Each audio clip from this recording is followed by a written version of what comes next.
Caros amigos, tudo bem? Meu nome é Renato Serra e essa é a Reciclagem Democrática. E essa semana foi muito movimentada em Brasília, né?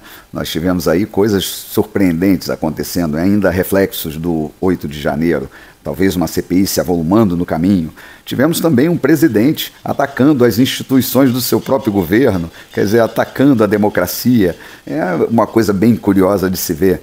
Nós temos aí muita coisa a falar sobre alguns fatos, né, que acabaram fazendo a cara dessa semana.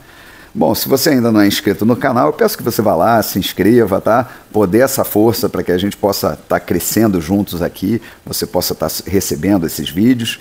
Se você já é inscrito, vai lá, dê o seu like, dê o seu comentário, vai ser um prazer enorme estar interagindo com você. Dito isso, vamos aos principais assuntos da semana.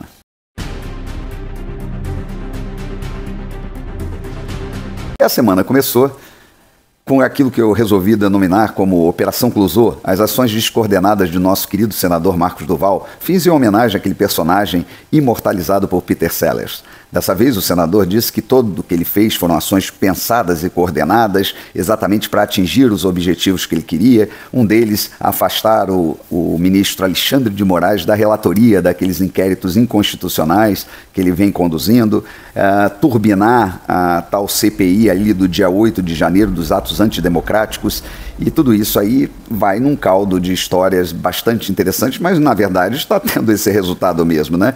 Então, por isso não tinha como denominar essa operação com outro nome.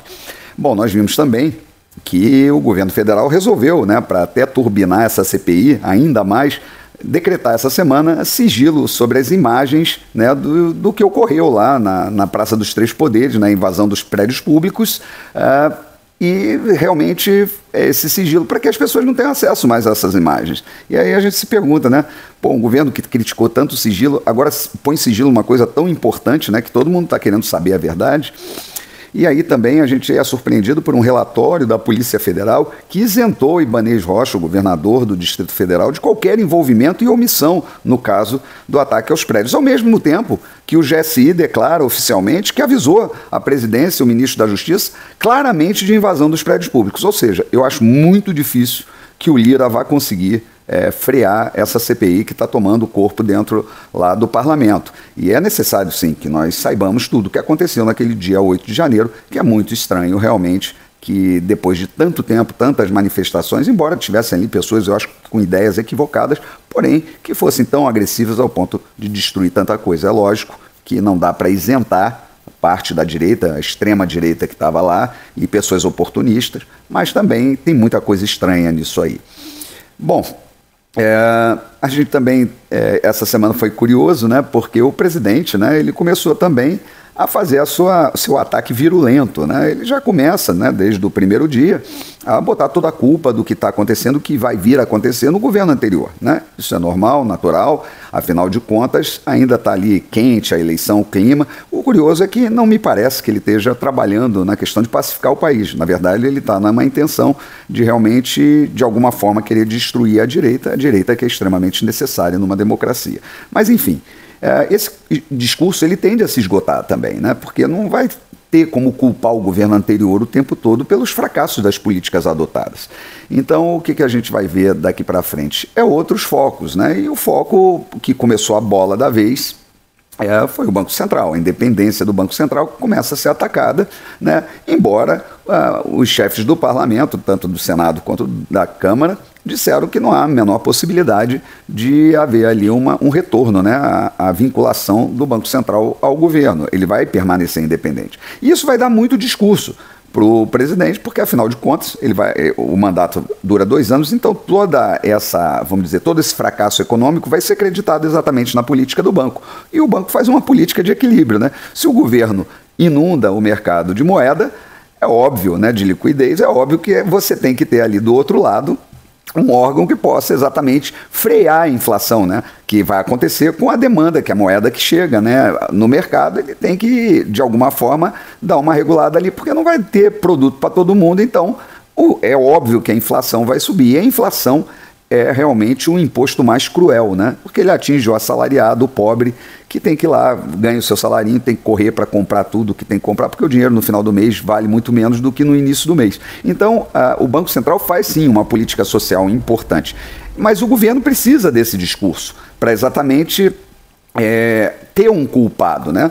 Porque no momento, vamos dizer assim, vamos supor que essa pressão dê certo, e aí vocês podem anotar isso, né? E aí eles consigam emplacar ou acabar com a independência do banco, ou botar alguém ali que seja menos ortodoxo, né? Mais heterodoxo ali, que acredita no keynesianismo e alguma coisa assim, e queira realmente que o Estado, né, a economia seja aquecida dessa forma artificial. Bom, o que vai acontecer é que vai haver inflação. E aí o governo vai já ter um outro culpado, e você vai ver na história, que é a ganância dos empresários. Você escreve isso, que é isso que vai acontecer. Eles vão assim, não, que a inflação é culpa do empresário ganancioso.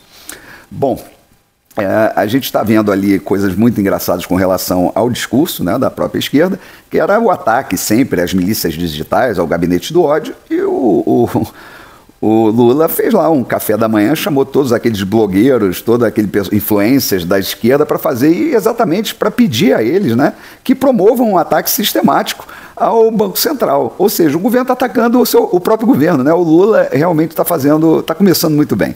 Eu acho que vai ser um período muito interessante. E o mais engraçado é ver que a esquerda se surpreender pelo fato de ter a maquininha de dinheiro e não poder fazer muita coisa com ela. Fora isso, tivemos aí a viagem, né, tão esperada do Lula aos Estados Unidos e tal, para falar exatamente, lá ter uma fala com Biden. E, engraçado, né, ele falou de democracia atacando exatamente o tempo todo o governo anterior, né? E tentar lá algum recurso, um recurso para a área ambiental e tal, mas também o Brasil é um discurso meio que esquizofrênico, né? Afinal de contas, o Lula, ele está falando em financiar um gasoduto, né, lá na Argentina, para exatamente numa região que é uma reserva indígena. É um tipo de extração do gás do xisto, né, que envolve produtos químicos que contaminam o lençol freático, é totalmente ambientalmente condenável, né? Pior inclusive que a extração de petróleo, e está se falando em se financiar isso lá, né? Então é um discurso, ao meu ver, contraditório. Não sei onde está a Marina nisso aí, mas talvez a Marina seja a ministra do Greenpeace, porque o navio, o porta-avião que foi afundado essa semana aí, né, que era o Minas Gerais, né? Ele já tinha sido vendido para a Turquia para virar sucata. E ele, na entrada lá do mar Mediterrâneo, o Greenpeace chegou e fez uma barreira, disse que ele não poderia entrar porque tinham substâncias tóxicas dentro do navio. Na verdade, tinha ali um pouco de amianto ali dentro, mas nada que não pudesse ser feito dentro de uma indústria, né, vamos dizer, de reciclagem. E o que aconteceu, né? O navio voltou. E aí foi afundado, né? Lula deu ordem para afundar na costa brasileira. Olha, se tinha material tóxico no navio, então se afunda em alto mar, né? Então, onde estaria a Marina novamente nessa questão? Tivemos também essa semana a posse do Aloysio Mercadante frente ao BNDES, né? Então a gente está falando aí de financiamentos, está havendo uma campanha aí dos influencers, dos blogueiros, a gente olha lá que é importante o Brasil financiar obras fora, porque a empresa que ganha, todo mundo ganha. Na verdade é uma grande palhaçada, né? Nós precisamos de infraestrutura dentro do nosso país, inclusive se nós fazemos obras de infraestrutura, nós aumentamos o faturamento, nós estamos subsidiando juros externamente. Tudo bem, são empresas nacionais contratadas, sim, mas grande parte da mão de obra, né, a mão de obra que pega mesmo no pesado, ela é lá, que nós precisamos, inclusive, no nosso país, né? Ela é lá de fora. Então é no próprio país que eles vão pegar a mão de obra executora, né? O que vai no máximo são os diretores, gerentes e tal, que estão indo para lá para coordenar os trabalhos, tá certo? E aí é óbvio que a gente já viu esse filme, é uma forma de você desviar a capital, né? Usa-se inclusive essa obra em ditaduras, países que têm um baixo nível de compliance, né? Não tem controle, não tem tribunal de contas, nada disso. Então é uma forma de irrigar os quadros dessa esquerda globalista, né? Vamos dizer assim, revolucionária, e com dinheiro da corrupção, com dinheiro de propina. E também, obviamente, seus dirigentes lá, porque é tudo uma conversinha, né? Todo mundo quer dinheiro no bolso.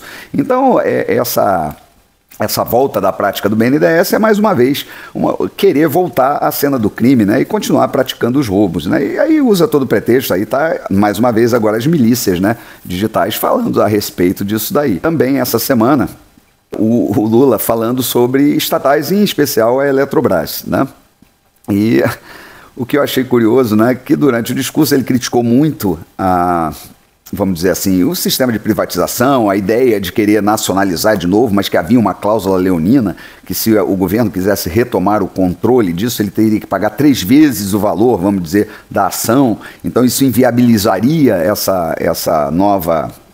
a retomada do controle, mas isso foi feito exatamente para que ninguém tenha o controle, né? Ela possa estar exatamente pulverizada ali entre os acionistas e não haja um controlador nem externo nem interno, nem um governo externo nem um governo interno controle a companhia, ela seja de fato dos brasileiros, né? E aí, mas o que eu achei mais curioso do discurso, que eu achei mais interessante, é que ele falou, que ficou assim claro, não, nós temos o governo federal 40% das ações, mas só 10% dos cargos. Ou seja, no final das contas, o Lula está preocupado mesmo com cargo, ele já está vendo que ele não vai conseguir governar, porque ele não vai conseguir acomodar todo mundo, ele tem que comprar todo mundo, o discurso dele não funciona, ninguém acredita na esquerda, ninguém que está lá, né? É lógico que a massa ignorante acredita muito nesse discurso, mas na verdade quem está lá no poder, ele quer um naco do poder, e ele está vendo que não vai dar para satisfazer todo mundo, né? Não vai dar para montar o esquema. Ele quer, na verdade, se ele pudesse, ele criava um cargo para cada brasileiro, mas aí quem ia trabalhar, né? Então, enfim, esse problema é um problema curioso, que nós vamos ver daqui para frente. Nós temos aí o primeiro mês, as pesquisas já dão que Lula tem mais rejeição do que aprovação. Esse governo caminha para a linha do fracasso. Se ele não mudar e ser pragmático, né, voltar, vamos dizer assim, ao primeiro governo Lula, com muito mais heterodoxo na economia, ele tende realmente a ir para o buraco. E com ele, todos nós. Bom, era isso que eu tinha para dizer para vocês. Um grande abraço. E até a próxima.